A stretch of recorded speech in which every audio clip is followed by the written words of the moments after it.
नमस्कार, मी विद्या शेळके. आज पहाटेचे 3 वाजता मी निघाले होते माझ्या घरून पिकअपसाठी आणि पिकअप होतं माझं आज अंधेरी ईस्टवरनं आणि मला जायचं होतं लेण्याद्री गणपतीला जुन्नर तालुक्यामध्ये.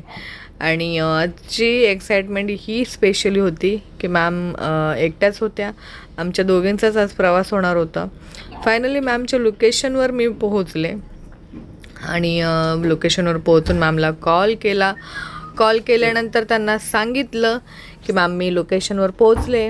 थोड्या वेळात त्यांची वाट पाहिली आणि लगेचच मॅमला पिकअप करून आम्ही निघालो म्हाळशेज घाटाच्या दिशेला. निघताना आमचं असं होतं की कल्याण फाट्याला मला CNG भरायचा होता. तर म्हटलं आधी कल्याण फाट्याला पोहोचूया आणि CNG वगैरे मग मी तिथे भरायला गाडी लावली. सकाळी काही जास्त गर्दी नव्हती. गर्दी नसल्यामुळे मग लगेचच CNG वगैरे भरून झाला आणि आम्ही पुन्हा आमच्या पुढच्या प्रवासाला सुरुवात केली. म्हणजेच आम्हाला म्हाळशी घाटाला त्या दिशेला निघायचं होतं आणि तुम्हाला म्हणजे यकीन येणार नाही, इतकी छान रोड झालेला आहे हा म्हाळशी घाटातला. फक्त एक मुरबाड जवळचा थोडासा पॅच आहे जो काम झालेलं नाही आहे तिथलं. पण आता कुठेही मला कन्स्ट्रक्शनचं काम लागलं नाही की रस्ते बंद आहे किंवा रस्त्यामध्ये काम चालू आहे. पूर्णपणे रोड जसं मी कल्याण सोडलं तेव्हापासून तर म्हाळशेज घाट पूर्ण क्रॉस करून झाला, जुन्नरमध्ये आले तरीसुद्धा खूप छान रस्ते होते, खूप सुंदर रस्ते होते. आणि पहाटे ते इतकी छान व्ह्यू होते की सकाळ खरंच बघितल्यानंतर असं वाटत होतं की किती फ्रेश वाटत होतं. आणि लगेच आम्ही म्हाळशी घाटात लागलो. मॅमनी झोपून घेतलं होतं कारण की त्या पण रात्रभर झोपलेल्या नव्हत्या आणि मी पण अख्खी रात्र झोपलेले नव्हते. कारण की पहाटे लवकर उठायचं म्हटलं की झोप लागली की परत झोप उघडत नाही लवकर. त्यानंतर मग महादेवांचं चालूमध्येच आम्ही दर्शन घेतलं. मॅमला थोडेसे व्ह्यूज दाखवले. निसर्गाचं जो काही आपण म्हणतो एक सौंदर्य वेगळंच असतं, ते सौंदर्य दाखवतच मॅमला मी सांगत होते. इथे खूप छान वॉटरफॉल होतो पावसाळ्यामध्ये आणि इथेच एक छोटंसं महादेवाचं मंदिर पण आहे, तिथे आपण जाऊन दर्शन घेऊ. पण त्यांचं असं होतं की नाही हमें जल्दी जाना आहे. मग इथे दर्शन वगैरे आम्ही चालू गाडीतूनच घेतलं. मग आम्ही टनल वगैरे क्रॉस करून लगेच आमच्या पुढच्या प्रवासाला सुरुवात केली. असं हा घाट खूप टर्न खूप आहे म्हाळशेज घाटात. सगळ्यात महत्त्वाचं तर हा सिंगल रोड असल्यामुळे खूप जास्त टेन्शन येतं की ओव्हरटेक करताना पुढून गाडी येते नाही येते दिसत नाही. आता 2-3 दिवसापूर्वीच एक खूप मोठा अपघात पण झालेला होता. पण एक बस आणि 4 व्हीलरचा, तर त्यामध्ये बरेचसे लोक जखमी पण झालेले. पण मी खूप सावकाश गाडी, तशी माझ्या व्हिडिओमध्ये तुम्हाला दिसत असेल खूप फास्ट चालवते. पण माझं एक अंदाज असतो प्रत्येक ड्रायव्हरला की तो त्याच्या हिसाबाने एकदम व्यवस्थित गाडी चालवतो. आणि पुढचं म्हणतो ना आपण की तुमचं एक 10% गाडीचं डिपेंड एक समोरच्या गाडीवर होतं की ज्यावेळेस तुम्ही समोरच्याला लाईट किंवा एखाद्याला साईड मागता किंवा ओव्हरटेक करण्यासाठी एक हे मागता, त्यावेळेस समोरच्या जर गाडीवाल्याने साईड दिली किंवा हात वगैरे देऊन सांगितलं की टर्निंगचा रस्ता आहे, सिंगल रोड आहे की बाबा हा चल क्रॉस कर, ते खूप मोठे हेल्प होऊन जाते. आणि रात्रीच्या वेळेस हे जे असे अप्पर डिप्पर देणारे असतात ना व्हाईट लाईटवाले, इतकी घाणेड्या पद्धतीने ह्या रोडला असे फोकस लावून मोठे हेडलाईट लावून चालतात ना की असं वाटतं यांना साईडला घ्यावं आणि यांच्या सगळ्या गाडीच्या लाईटी फोडून टाकावं. खूप घाणेड्या पद्धतीने, म्हणजे ज्या वेळेस ते रिफ्लेक्शन डोळ्यावर येतं तर काहीच दिसत नाही. त्याच्यानंतर आम्ही फायनली घाट संपूर्ण क्रॉस झाला आणि आम्ही सह्याद्री लेणार गणपती जवळ आम्ही पोहोचलो होतो. आणि जुन्नरमध्ये आम्ही इंटर केलं होतं बऱ्यापैकी. आणि तिकडनं परत आम्हाला CNG भरायलाही थांबायचं होतं. मी इथे व्हिडिओ थोडासा फास्ट घेतला कारण की खूप मोठा होत जातो व्हिडिओ आणि परत सगळं काही सांगायचं राहून जातं. त्यानंतर CNG पंपावर आलो आणि गणपतीच्या त्या इकडनं फक्त 5 मिनिटाच्या अंतरावरच हा CNG पंप होता आणि इथून एक मोजून फक्त 20 किलोमीटरवर आळेफाटा होता. इकडनं खूप जवळ होतं मंदिर. त्याच्यानंतर म्हटलं चला आता अगोदर आपण मंदिराच्या दिशेला जाऊया, कारण की एक्झॅक्ट म्हणजे बरोबर आम्ही 7:30 वाजता आम्ही पार्किंगमध्ये पोहोचलो होतो. एवढ्या लवकर कसं तर आम्हाला ट्रॉफिक कुठे लागली नाही, रस्ता सगळा मोकळा मिळाला. सिंगल रोड होता पण 60-70च्या स्पीडला माझी गाडी असल्यामुळं बऱ्यापैकी आम्ही लवकर आलो.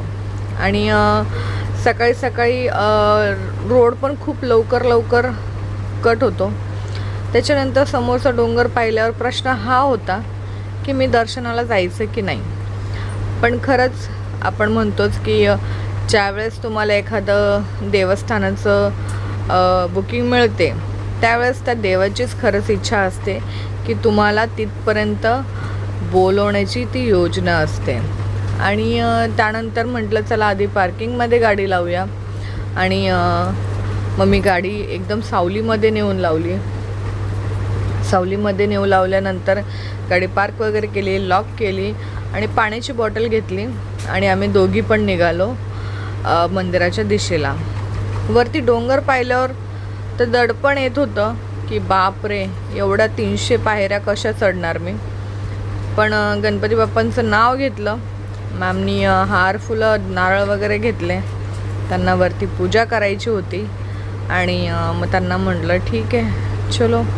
इथे पालखी सिस्टम पण आहे. ज्या लोकांना चालत जायचं नसतं ते पालखीमध्ये पण जातात.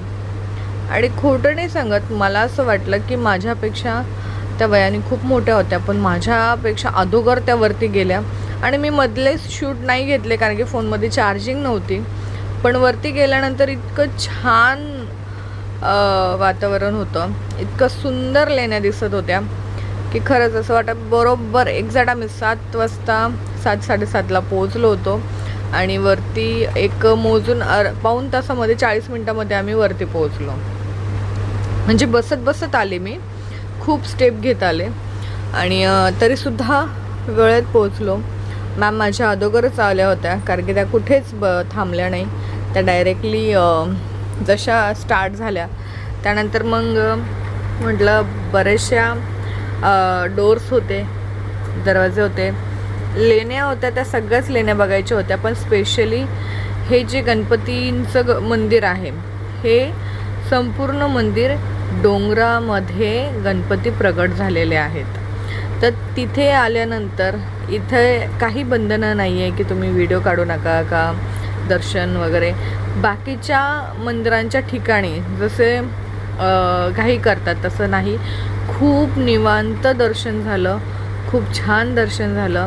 मॅडमला जी पूजा करायची होती त्यांनी पण त्यांचं जे ब्राह्मणांसोबत बोलून त्यांची पूजा अर्चना त्यांनी सुरू केली. आणि मी पण बराच वेळ मग इथे इतकं थंड वातावरण होतं, इतकं शांत वातावरण होतं की शब्द सांगू शकत नाही. तो स्वतःच प्रत्येकाने अनुभव घेतला पाहिजे की जे फिलिंग्स माझ्या आहेत त्या तुमच्याही असतील असं होणार नाही, असं होऊ शकत नाही. कारण की आपले अनुभव वेगवेगळे असतात. मला तरी इकडनं निघण्याची इच्छा होत नव्हती. बाहेर आले, बाहेरचा निसर्ग पाहिला. इथे जुन्या आड म्हणतात त्याला, आड विहीर आड असं नाव असतं. आमच्या इथे आड म्हणतात, इकडे विहीर वगैरे म्हणत असतील. पाण्याचं स्टोरेज असतं इथे आणि त्याच्यातून पाणी वगैरे काढून जुन्या काळामध्ये ते उपयोगी पडत असावं. पण आता तिथे काही नव्हतं, ते बंद होतं. त्यानंतर पुन्हा मी बराच वेळ तिथे आतमध्ये मॅमची पूजा होसपर्यंत आम्ही बसलो. त्यानंतर इतकं छान वाटलं, खूप वेळ मेडिटेशन केलं मी तिथे. आणि त्यानंतर मी सरळ निघाले पार्किंगमध्ये. मी पार्किंगमध्ये आले, त्यानंतर मॅमना कॉल करून सांगितलं. मग त्या पण आल्या आणि आम्ही निघालो परत ओझरच्या गणपतीला. ओझरच्या गणपतीला आलो. मी थोडं वेळ झोपून घेतलेलं कारण की ओझरच्या गणपतीला मला दर्शनाला म्हणतो ना आपण, प्रत्येक देव तुम्हाला दर्शन देऊ शकत नाही. 2-2, 3-3 दिवस मी झोप कंट्रोल करणारी, पण तिथं गेल्यानंतर मला अजिबात झोप कंट्रोल होत नव्हती. मग मी थोडंसं रेस्ट घेतला रेस्ट घेतल्यानंतर लगेच आम्ही आमच्या पुढच्या प्रवासाला सुरुवात केली. चहा नाश्ता झाला होता आमचा. फोनमध्ये चार्जिंग नसल्यामुळं बऱ्यापैकी शूट्स जास्त काही मला करता आला नाही. पण रिटर्नला जातानासुद्धा महादेवाचं दर्शन घेतलं. माळशेज घाटात सुरुवात केली. घाट उतरताना पण हाच प्रश्न होता की आपण व्यवस्थित आता लवकरात लवकर पोहोचूया. पण तेच अडथळे म्हणजे काय ते सांगते. अर्ध्या घाटात गेलो आणि पुन्हा झोप यायला लागले. त्यामुळं तासभर पुन्हा गाडी साईडला लावली, झोप झाली आणि परत निघालो मॅमच्या लोकेशनवर. मॅमला ड्रॉप केलं. तुम्ही म्हणाल एकदमच कसं, तर फोन स्विच ऑफ झालेला होता. मॅमचे चार्जिंग घेऊन जी काही 2-3% चार्जिंग झाली, तिचं लास्ट शूट घ्यायचं होतं. मॅमला हाय बाय केला आणि खूप अगोदरच मॅमनी पेमेंट केलेलं होतं. पेमेंट वगैरे घेतलं आणि निघाले मी माझ्या घरी. ड्रॉप झाला. 1 डे रिटर्न असल्यामुळं छान प्रवास झाला होता. आणि त्यांचं वॉचमॅननी वगैरे परत गाडी चेक केली, काही राहिलं तर नाही पॅसेंजरचं. आणि तुम्हालाही असेच तुमचे 1 डे रिटर्नचा प्रवास असो, 1 वेचा प्रवास असो किंवा कोणताही प्रवास असो, तुम्ही पण गाडी नक्की बुक करा. व्हिडिओ आवडला असेल तर लाईक, शेअर, सबस्क्राईब करायला विसरू नका. धन्यवाद.